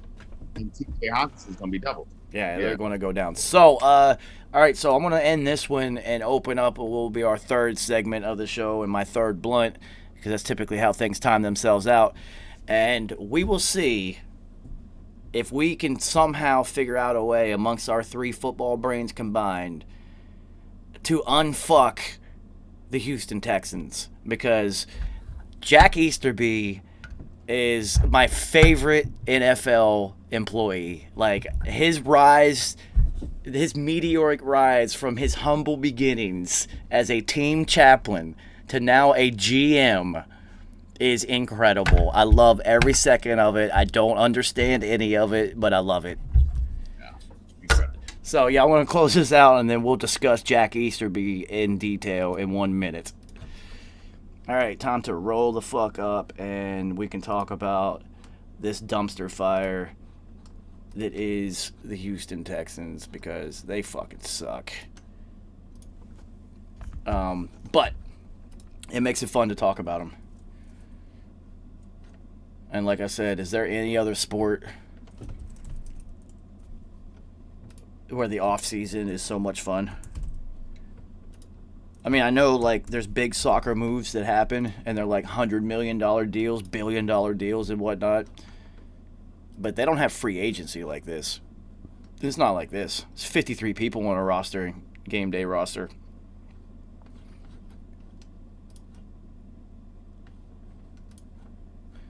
Like,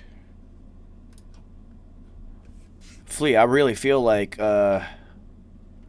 Roger Goodell's playing Madden right now. This isn't even like real NFL football.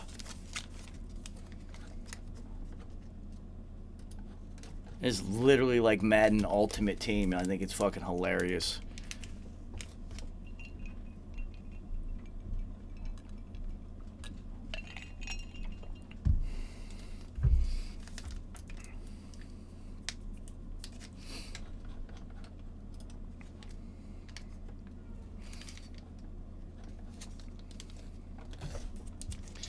Yo, do you remember your team chaplain at Houston? Hell no. I remember mine at Fairmont, and I loved that guy because, you know, I was young and still, like, faith-based at that point, I think. And, you know, I used to talk to the homie all the time. And you know me, man, I'm an old soul, so the older heads, that's where you gain your knowledge and wisdom at, without having to go through the trials and tribulations of experience to learn it, right? There's no way in the world I would have let that chaplain make fucking roster decisions. I was praying at a different temple. Yeah, H-Town was something else. Yes, I'm sure you were. Good Lord. Yeah. Oh, wow. So, how in the world, I mean, we have to talk about the elephant in the room, of course. How the fuck does a team chaplain get a GM job? Without, like, becoming a scout or, like, you know, a director's assistant or something, a consultant before you're just like, hey, you know what? The Lord, did he God hustle his way into a GM job? Is he like Joel Osteen or something? Like, listen, the Lord sees all. He may got pictures and videos on some people. Well, this is very true, but I'm thinking, like, he really God hustled him. He really was just like, oh, I had a dream last night, and the Lord talked to me, and he said that I need to lead this team, blah, blah, blah, and then, you know, McNair's like a Jesus freak, so... But also, though, I mean, let's just really blow it out. People been talking and trying to bounce from Houston because McNair has made really no bones about it. The way he's moved, you know what I'm saying? He's not really fucking with these black players like that. Not really on their side. Really, like the whole kneeling situation. Their best left tackle said something about it. The following week, Dwayne Brown said something. Following week, he's in Seattle. He's gone, done. And so now in this offseason, the hiring of a black head coach, you get another black quarterback, you hire Lovie Smith, I'm like, now you're really just trying to black it out. So I'm like, because these players have been saying like, hell yeah, we don't fuck with that dude. You don't fuck with us. So now what you've done is not your whole, every move you've made is this. So, I mean, it's transparent as hell. And Deshaun is still not falling for it. He's like, nah, I'm good. Like, bring in Tyrod. That's cool. Do your thing, bro. And have another quarterback come in and be a superstar.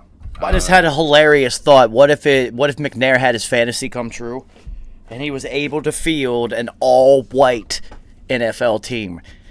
And it's hilarious. Then I'm sitting here thinking, how badly would they get destroyed? Yeah, you'd have some really good players. You get to pick the best white player at every position. They'd still get destroyed, right? Because who the fuck is going to play corner? Who is going to play corner, Roger Harper? There would be a ton of people in Mississippi that would become Texans fans immediately. Jason Sehorn is not walking through that door, McNair.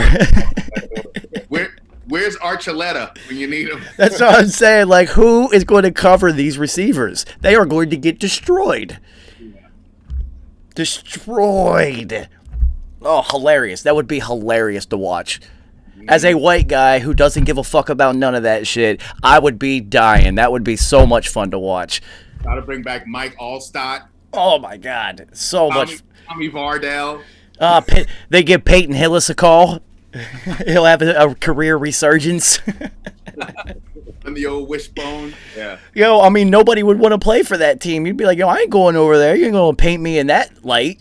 Fuck, Jesus Christ. Jordy Nelson would get a call. He'd come off the farm. Straight up.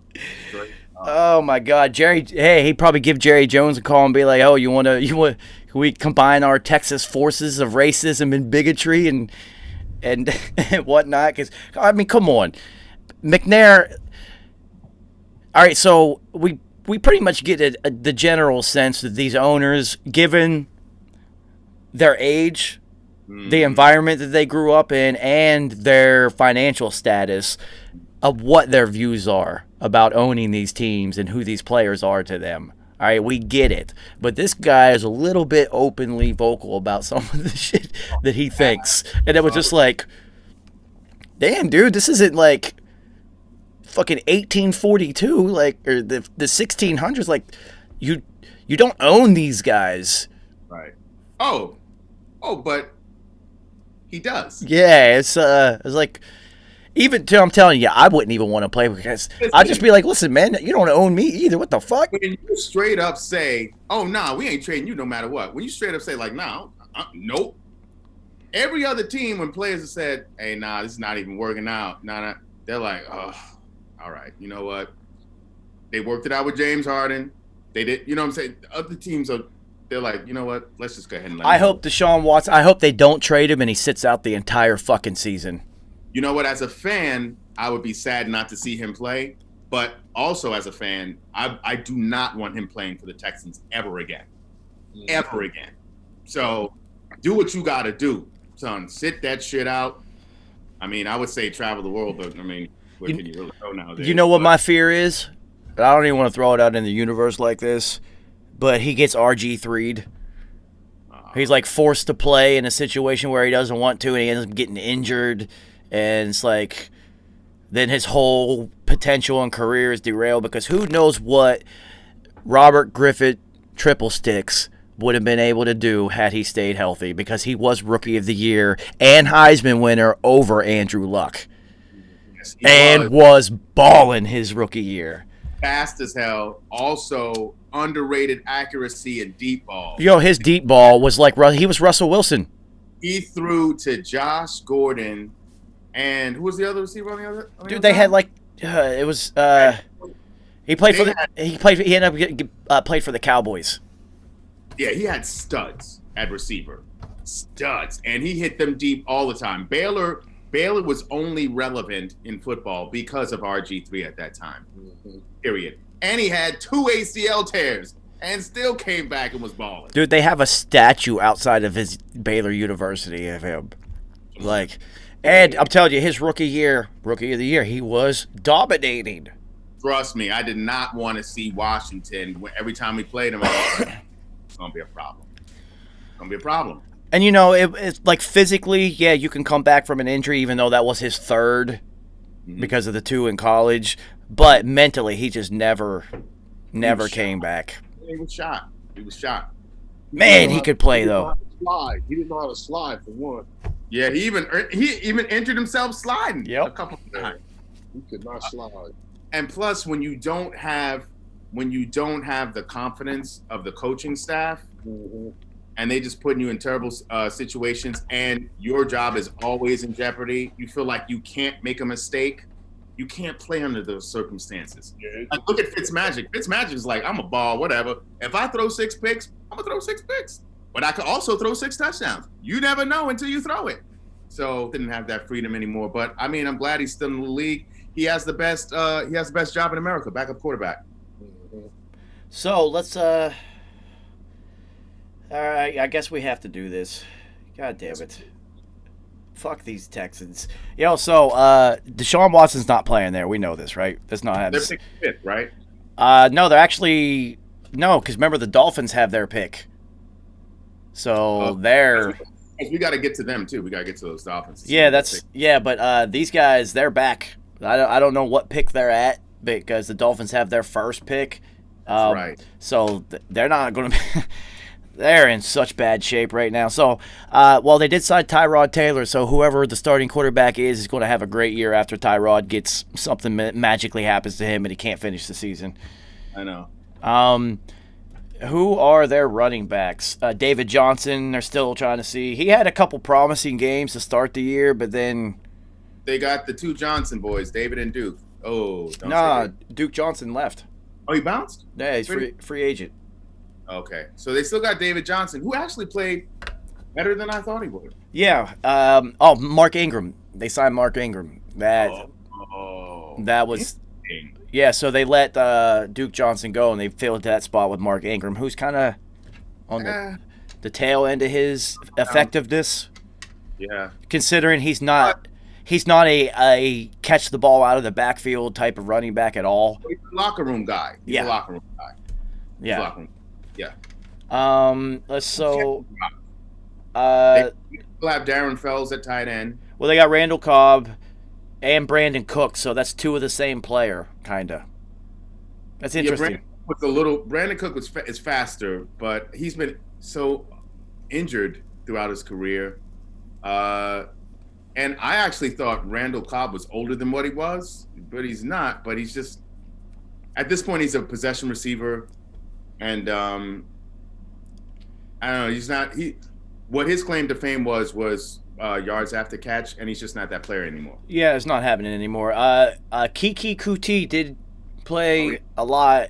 Will Fuller, they're not going to re-sign him probably. You love me. Yeah. A bunch of nobody. Andre Roberts, they signed. So, like I said, I knew Andre Roberts was going to get a job. When you can return the rock, he's one of the best returners in the game. You can return the rock, you can always get a job. So that's good for special teams. Yeah, Darren Fells is still there at tight end, and he can play. Then they have who's the other tight end? I just saw his name. They had another tight end too. Pharaoh Brown.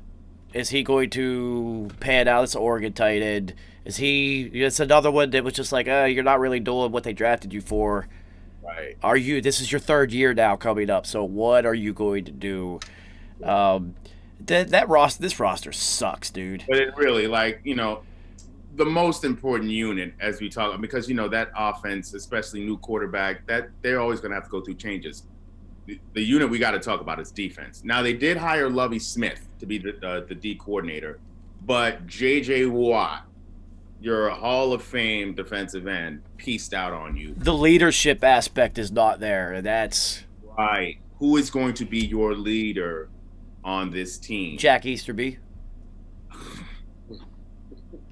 Chaplain Easterby.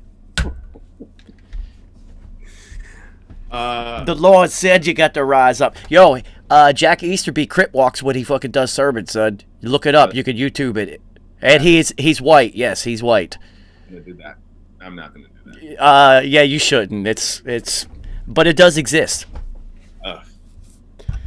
He's trying to build bridges, Kerry. that in my brain. No. So the Texans over the years, I mean, outside of J.J. Watt, they always managed to have a good linebacking core, and they always tend to have like one or two safeties that really pop. I don't know who those players are. Zach Cunningham. They still got Zach Cunningham? Okay, I was thinking if Zach Cunningham was still there. Okay. So they got Zach Cunningham, but who's their safeties? So they still have Whitney Marsalis at linebacker. Okay. He's still on the squad. And they signed Bernardrick McKinney. Oh, yeah. McKinney's actually nice. Yeah, so they added him. Okay. I'm going, and that's it. Their secondary, though, I'm just going through the roster to see if any of these are impact players. Vernon Hargraves. They signed Vernon Hargraves at corner. Well, they needed something because they gave up passing yards by the ton. Well, so that gives them Hargraves, Bradley Roby, who is an effective slot corner.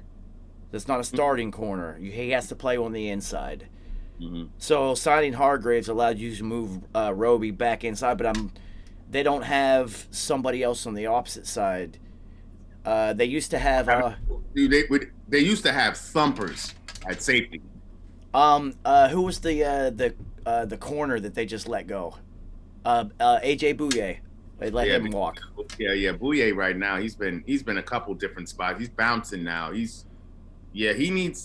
Bouye looked like he was ascending to be like a superstar corner. Now he's kind of bouncing around, and he has to get into a good scheme to really. It's looking like he's a scheme corner. Yeah, so I'm looking at their safeties, and there's nobody. Michael Thomas has 7 years of experience, but everybody else is like 3 years. So you got Eric Murray, Justin Reed from Stanford. So that Justin Reed is a good young safety, but he's been in and out of the lineup with injuries. And if they're not getting pressure up front, it's just. These guys are just not going to be – they're going to be ineffectual. Yeah, now you've got J.J. Watt gone. So now Marsalis, I'm looking for him to do absolutely nothing this year because now you're getting double and triple teamed, homie. Good luck with that. So now we're going to be looking at corners and safeties who are going to be the leading tacklers on that team. Yeah, that's awesome. Good for them. And Deshaun Watson not playing on offense, so looking at the defense on the field an awful lot because right now it's Tyrod Taylor until wow, good. What? See, this is what happens when an unstoppable force meets an immovable object. You've got Tyrod Taylor and his God-given ability to anoint the next up-and-coming quarterback, and Jack Easterby and God on his side that is trying to stop anything positive from happening for the Texans. So this is physics, people. What is going to happen when these two forces of nature collide in the Houston Texans camp? I can't fucking wait. It's going to be like the WWE. Tyrod Taylor is fucking awesome, dude. I love this guy. I love Tyrod Taylor, but damn, the Texans, homie. Listen, get your shot where you can get your shot, but no. Don't get any more shots, Tyrod. Don't get actual shots because we know what happened last time. Dude, this team sucks. This team fucking sucks. So here's the question I want to ask tied to the Texans. What about Billy O'Brien now? What's our opinion on Billy O'Brien now? Because he did take that team to the playoffs and win division titles with that ownership. He did until he let his ego get in the way. His fatal mistake was letting DeAndre Hopkins go. That trade did him in, period. So everything that he done, all the equity that he built up prior to that, erased.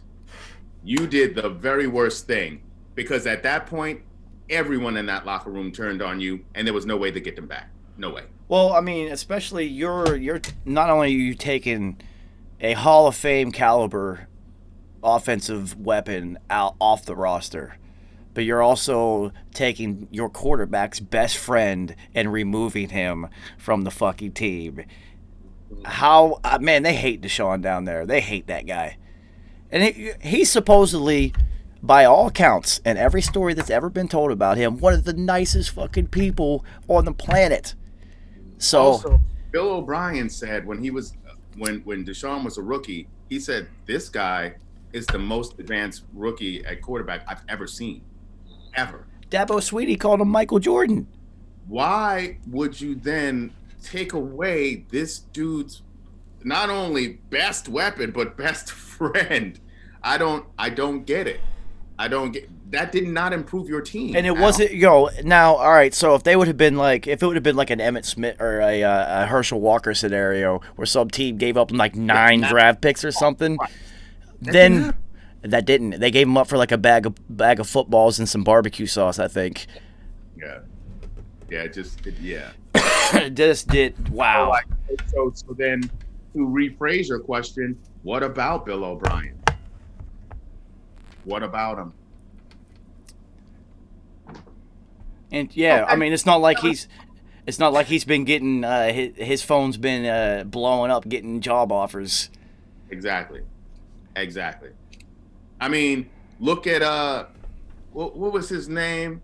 That he was supposed to be a offensive guru, and he came to the G's to be our coach, and then he sits Eli Manning for Geno Smith, breaking Eli's record of starts. Wasn't that McAdoo? Yeah, McAdoosh, that was his name. And then so he sits Eli thinking he's some fucking genius, and then nothing ends up happening, and then he's never been hired since. All right, so come on, man. I know this is a stupid thought, but like sometimes there should be red flags about the people that you're hiring and the people and their skill set. Mm-hmm. I'm not trusting no dude with a mustache and a last name McAdoo to be an offensive guru in the NFL. All right, it's just not happening. It looks like a small town sheriff on an old '70s sitcom, Sheriff McAdoo with his mustache and shit. He could be in Fargo someplace. And look, he proved that he has absolutely no fucking clue what he's doing whatsoever with the team. And then I heard he wrote like a 1,000-page manifesto talking about how he regretted that decision and all the things he would have done differently. Yeah, too late, bro. What, is he O.J. Simpson? If I would have done it? Is he writing a book? It's already written.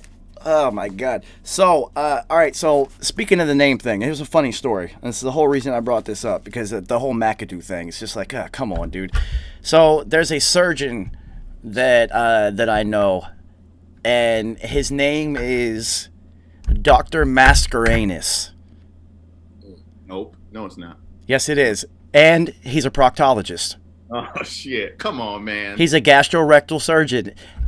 He was destined to be that. If I got colon cancer, I'm calling that guy. But you're right, though. You're right. That's what I'm saying. Fucking knows about it. It's that too. Mascarenas definitely knows. It's his fucking name, dude. I couldn't believe it, dude. I love that guy. I made up like 8 million fucking names for that guy. But you didn't even have to. You already had the perfect name. Dude, like a Sergeant Sphincter. Like, there were so many military and bodily function names that I was able to come up with it. But the whole point is, that name fits the title. Fucking McAdoo, man. Oh, my God. His face and everything about him, I was just like, no, he's terrible. This guy's terrible. All the time. Yeah. Same thing that happened to Nice and the Jets. The whole Tannenbaum era. You really gave this guy a GM job? Do you see his last name? It's German for Christmas tree. Do you really think this was going to work out? Tannenbaum. That's German for fucking Christmas tree, dude. Is anything about that say football to you? Not really. So, okay. So who has the top pick right now? I don't even know, because for some reason, I can't find the draft order. Even that was our next team to spotlight. Here, I'll find. I'm just gonna have to Google it. 2021 NFL draft order. Yeah, I mean, good God, the Texans. I can't, like, how are you running $1 billion operation so poorly? Listen, but you also have to remember, these guys have made money in other sectors. Owning football teams for the majority of them is a vanity thing. Yeah, you're right. My team, you know what I mean? There's some that don't even hardly show up to the games. or they're in, and then when they do, they're just there to entertain celebrities. So I don't like, as an owner, that dude is never. Or you look at the new wave of owners; they own multiple teams. Right. Yes, in different sports. Right. So. All right, so this is a non-football topic that I wanted to talk to you guys about because it's kind of big news. So LeBron James, speaking of ownership, is now part owner of the fucking Boston Red Sox. Damn. I thought that was really an interesting team purchase for him to go with the Red Sox, considering he's such a Yankees fan or whatever. I mean, he reps the Indians whenever, Cleveland's doing their thing. Yeah, I'm a Browns fan when the Browns are winning playoff games, but you wear Dallas hats the rest of the year. Yeah, this is why people don't like you, LeBron. These are the reasons why you don't get to be Mike. It's not the on-court stuff. It's the off-court stuff they don't like. But he's a monster. Oh, yeah, come on, it's fucking LeBron James. This is the best athlete we have ever seen. Monster. This is the best combination of size and skill set that we'll ever see. They're trying to go, like, it makes sense that he's done Space Jam 2, because really it's taking the Monstars to take him out. Like, you need 4 future Hall of Famers to take you out now. So I mean, dude, it's LeBron James. Like, physically, it's the best athlete that I've ever seen. I love it. And recommendations too. So yeah, I just thought it was weird that his first ownership group of a team, because he's been talking about, I think he might own a piece of a soccer team or something like that. But he's always been, trying to get in on the sports teams and whatnot. I just thought it was really odd that the Red Sox was that's different. But maybe not so. Odd. Because two things. Maybe if I'm him, I'm looking for a big market team. Yeah.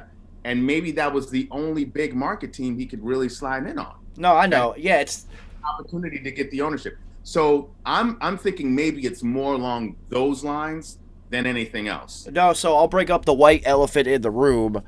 Black ownership is not an easy thing to achieve in professional sports, so you are looking at a big hurdle to clear. He tried to get the Panthers, and they shut his ass down. I mean, we've seen it multiple times over and over. I mean, which makes Magic Johnson's ownership amazing. He was able to get in on the Dodgers. Dodgers won a chip. I mean, but Magic is a unicorn. I mean, his name is, we all call him Magic. Well, Magic has also built $1 billion business empire outside of it, so he's already in the club, so they let him into the club. So LeBron's part of an ownership group, a la, Derek Jeter is in Miami, and then J-Lo is part of the ownership group and things like that. Well, Usher, I don't know if he still is, but he was, he had a ownership stake in the Cavs. Doesn't Nelly is part of an ownership group? He owns a piece in a professional, because he's always been big into sports. Justin Timberlake owns part of the Grizzlies, I believe. So there are. It's just I didn't think about. You had to throw it, like literally put it in front of me. I forgot about the black ownership issue in professional sports. So you are right. This might be the only opportunity he had. And not a bad one to get a piece in. They're successful financially and on the field, so it's going to help you build your portfolio and whatnot. Absolutely. Yeah. So then you're looking at, I would look at like Jay-Z. I would look at like Jay-Z and LeBron and a couple other powerful celebrities to form together and get full ownership of a team as a group. That's the only way it's going to happen, really. I mean, because I've seen some other groups come together and they had enough capital, but just, it's easy to freeze you out. When you have that good old boy sect, it's easy to freeze you out for other reasons. But then all of a sudden you just have like an individual come in and it's like, hey, I got money. They're like, yes, you. Yeah, see, it's weird, right? See how that works? What? See, that makes me want to know how much money does Sadiq Khan really have to be able to just buy a team by himself? He also has a soccer team. Yeah. So that cat got money. He's got so much money to be able to just be like, yeah, I want to buy a team. And they're just like, well, this is the only one we'll give you is them. Also remember, he was looking to move the Jags to London. Yeah. He's got a ton of money. So interesting move by LeBron.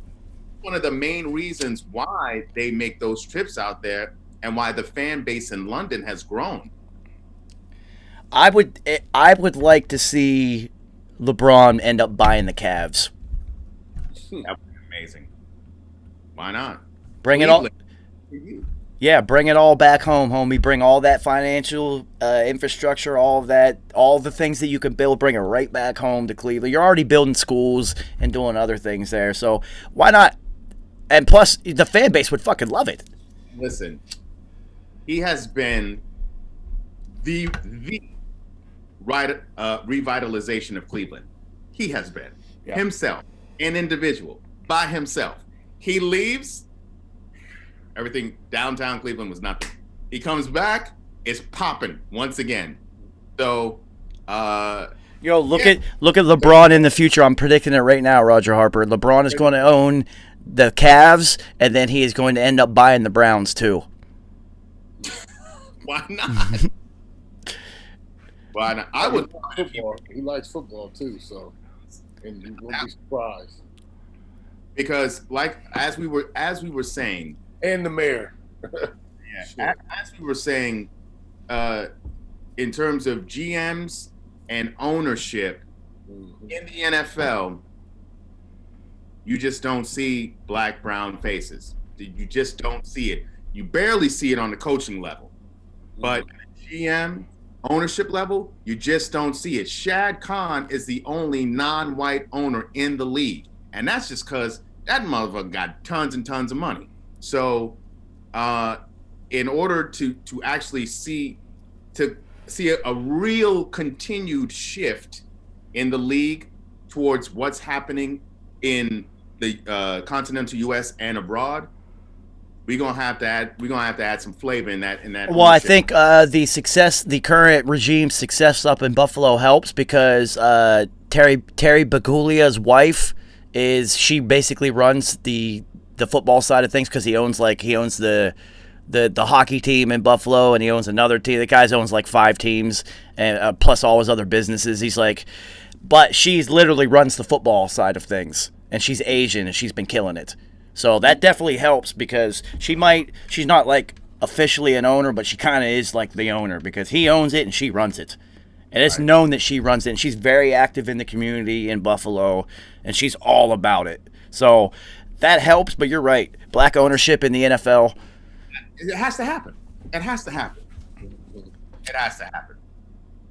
Yeah. Because it mirrors too closely to the history of ownership in this country. Yeah, it does. It's weird. Like the whole GM thing, that will change first, but the ownership thing, it's going to take a very powerful group to come in, and they will have to have some political influence also in their backing. And so when we talk about that, LeBron's name then comes to the forefront. Yeah, so I'm all for it, man. I want to see it happen. I would love if he bought the Browns. That'd be awesome. That'd be so much fun. Imagine your owner being like 40 years old. He's going out with Baker after the games. Like, yeah, come on, man. I'll take you to dinner. Like, whatever. All games and shit. He's got Drake showing up at like after parties and shit. Like all his friends. Like, come on, man. Look at that. Look at what Toronto did, and just having Drake be like an ambassador. And then Toronto wins the chip. I mean, it was. I'm not a Raptors fan. It was fun though. It was fun. It was lit. I was like, wow, this is kind of lit right here. You know what I mean? Yeah. Why not? Why not? And then you really connect. You stay connected with the youth out here. You know what I mean? Yeah, I love it. I want to see it happen. I'm not even a LeBron fan, but I respect achievement and greatness, and I recognize it. But I want to see it happen. That would be fucking awesome, dude. They would turn Cleveland into what Miami was trying to be. Because, the Marlins really tried that. They had celebrity ownership. That was like a big deal. Celebrities were a big part of it, and they had red carpet, and they would have certain celebrities would guaranteed to be at these games like it was club fucking events and shit. And it didn't work out. They sucked anyway. And you know an interesting place also that I think it would be fantastic if it happened. And this player, former player, actually has the capital to do it, and he could put a team together. Vinny Microwave Johnson, if he would have put a group together and then make that shit happen in Detroit, come on, are you kidding? That would be perfect.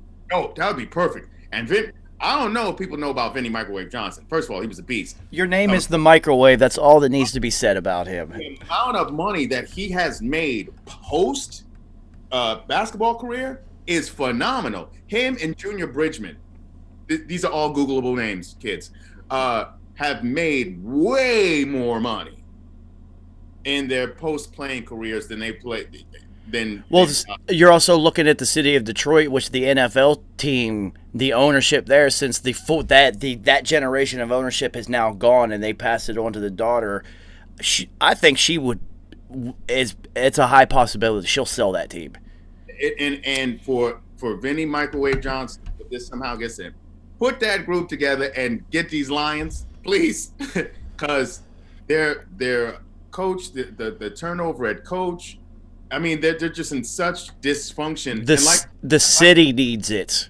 Like I said before, Detroit, unfortunately, in football especially, have been legend killers. You have Barry Sanders, Calvin Johnson. I mean, I'm talking like all-time players. Yo, see, that was another GM I didn't trust. I don't trust a GM with a mustache like that. That guy sucked. He picked a wide receiver like 3 straight years in a row as their number 1 pick. Matt Millen, yeah. That mustache I don't trust that shit. Rodgers, RB, yeah. He just went receiver. Remember, the kid from Texas was the first one. Was it Roy Williams? Yeah, Roy Williams. Yeah. Then Charlie Rodgers, and then it was just 3 of them in a row. There was another one, but the third one worked. So next week we will have the Cincinnati Bengals is next on our slate. So Joey Bag of Donuts and what they are going to do to build around him, and how long does Zach Taylor stay as the head coach of the Bengals are their biggest pressing questions. Well, I think they're going to give him time because they saw what happened to boy band Joey. And so also you got to make a decision on AJ Green. What are you going to do? Also, they had their tight end go down early, but he's going to come back. And then actually their running back had a pretty, outside of being injured, he was balling. But you got to get that defense right. They just lost Carl Lawson, got signed by the Jets, so there's a DN gone. Dunlap gone. But they did just dump a bunch of money into Trey Hendrickson. Yes, they did. Which I get it. He is a good player. And they just signed. I know we're supposed to be breaking them down next week, and we'll cover this all over again. But they signed 2 corners, Awuzie and Mike Hilton from the Steelers. They're starting nickel corner, who is one of the best nickel corners in football. Really damn good. Yeah, and when he got hurt, Pittsburgh's defense definitely suffered.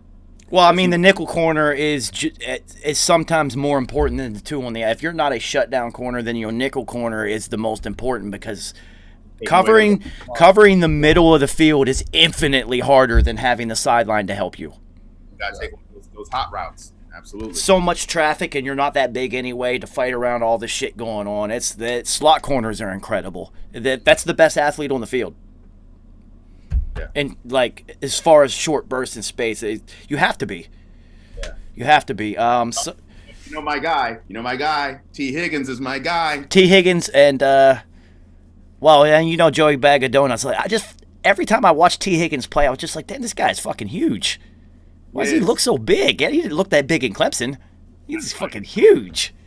You gotta give him some help. And like, I don't know, like, it's really AJ Green. Like, he's really. They got to get rid of him, get younger, and they need a tight end that can really take advantage of the middle of the field and help Bag of Donuts, because all that pressure coming, you got to be able to get rid of it somebody quick, and that guy was getting destroyed. Joey Boy Band, he's the lead singer, but you gotta have them backup singers too. You gotta have someone who dance. Well, I will say this gives, Cincinnati fans hope for the first time in decades, it feels like. There was that Carson Palmer, Chad Johnson little run through the playoffs with Marvin Lewis, but that was just like a good team. It was like solid. Chad Johnson made him watchable by himself. But they have had absolutely no hope in Cincinnati in a very long time, but they do now because Joey Bag of Donuts actually wants to be there, and how rare is that? He's an Ohio native, and what better place to do it? Ohio State didn't want him. Yeah, what's up with that, Roger Harper? What's up with that? He had to battle against. Dude, they already said what happened to him. All right, so you go to Ohio State and you look at that quarterback room that they had. It was literally 5-star recruit, 5-star recruit, 5-star recruit, 5-star recruit, Joey Bag of Donuts. And it was just like, even if you outperformed these kids, these are blue chip 5-star recruits that cost a lot of money to get them here and to keep them here. They are going to get to play. That's just the politics of big-time college football. They are going to get the fucking play because in order to get this kid to this school, we had to promise him the starting job. Like, it has to happen. And then you see what he did in Louisville or in LSU because Carrie knows LSU is my B squad in college. Dude, they have never had a quarterback down there, ever. That's the only piece they were ever missing. Oh, that's it. Dude, they have studs at every single position except a real quarterback. And then you see what he did. He went and broke every record that ever existed, and they blew every team out. It was incredible. So, we will be breaking down the Bengals next week. I don't think any of us hate the Bengals, and we actually want to see them.